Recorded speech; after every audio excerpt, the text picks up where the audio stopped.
it's very helpful for people to hear that they should make themselves competent and dangerous and take their proper place in the world. Competent and dangerous? Why dangerous? Because it's the alternative. Random topics like the Kennedy assassination and electric lighting before 1890. Those were two of the topics, and the other three were just as diverse.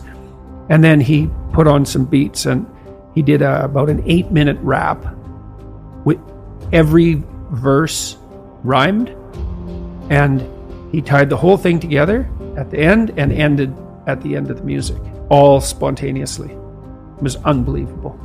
And that's Logos, man. That's the redemptive power of the Logos right there. The magic word, the sacred word. It's just manifesting itself on stage.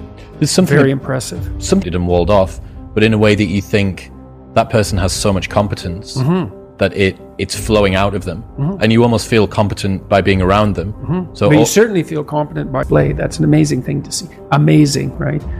A very interesting word, amazing. And you're trapped, and you're trapped by the charisma of that.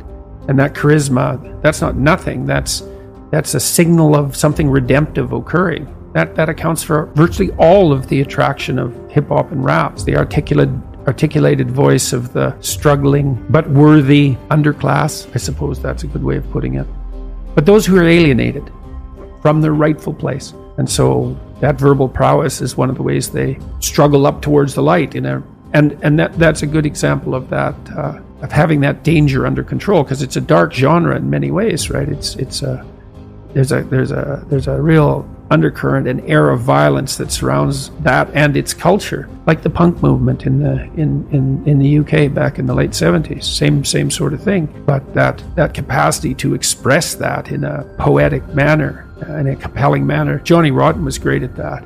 He was so intense. He has a song called Rise, which I used to show my clients all the time when I was starting assertiveness training with them. I'd put on Johnny Rotten's Rise, and the line in there is anger is an energy, and he's got these unbelievably intense eyes. Anger is an energy. You bet. And John Lydon, man, he could channel that like almost no one I've ever seen.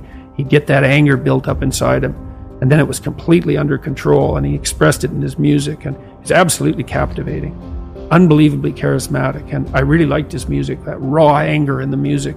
But it was in the bloody music, wasn't it? It wasn't some random riot, you know. He transmuted that into something, you know. You can argue about the poetic merits of punk rock, although I don't think you should. I mean, I Did It My Way, Sid Vicious's version of I Did It My Way. My God, that's a work of genius. That it's so brilliantly satirical.